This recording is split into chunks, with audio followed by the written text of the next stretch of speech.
Welcome back to the channel and welcome back to another quick pick prediction video. In this video, I'll be predicting the light heavyweight bout between Alonzo Menifield versus Azamat Murzakanov. So Alonzo Menifield versus Azamat Murzakanov, and how do I feel about this one right here? Is I'm going average confidence Azamat Murzakanov to beat Alonzo Menifield. So yeah. It's like. But yeah. Menifield, I feel he's too spastic. He has a great frame. He's the guy that has that great build, great athleticism, but he came to the game late.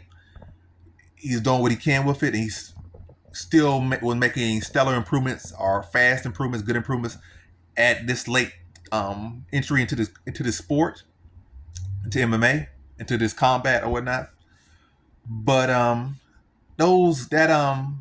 that still shows in his game. He might be improving, might be this, and might be that. His grappling's come along, striking come along, and whatnot. He's put in the work and he's dedicating himself. But it still shows up in his game from time to time that this is a guy that's only been fighting for so long. He's up there in age, and he's been fighting for only a handful of years, and it shows.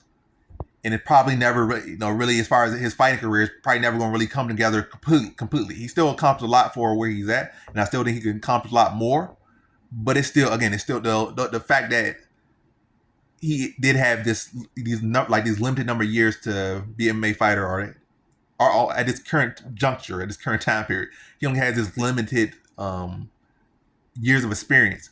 It shows, and he gets very spastic a lot of times in fights. In fights. In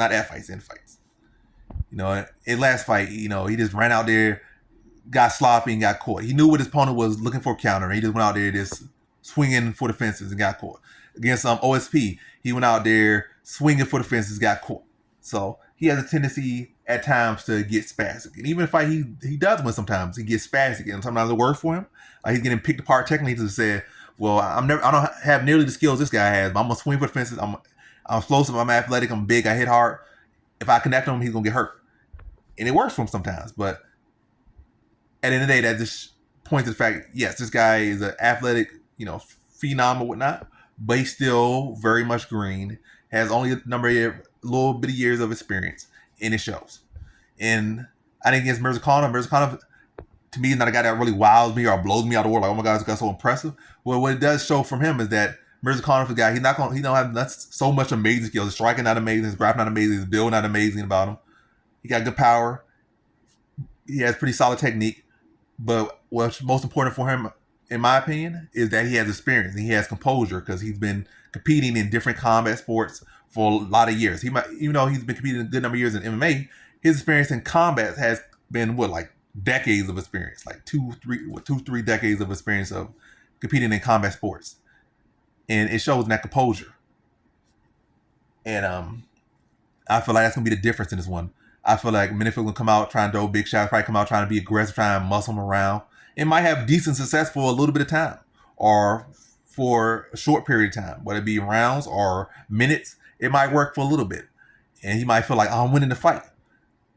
But what Murzakanov gonna be doing is gonna be setting him up. He's gonna get in reads on him. He's gonna get a feel for him. And he's not gonna be so lost, like, oh, this guy's beating me right now on points, or this guy is doing, like, he's gonna know that he's gonna have to slow it up eventually. He knows that it's gonna be reads, it's gonna be tells, or it's gonna be patterns.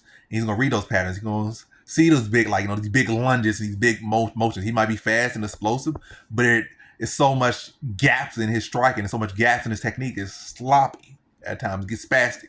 And he's gonna find that gap, probably catch him like an uppercut, hurt him, then finish him off. And I think it's gonna happen late into the first round. Menifield maybe get off to a good start early, maybe get some takedowns, feeling good about himself. Maybe touch him with a big shot here and there, get his attention. But Murzakanov is gonna stay locked and stay composed, and not allow himself to get, show those decades of experience. Stay calm, stay composed, find the pocket, crack him, and finish him off late first round TKO for Azamat Murzakanov.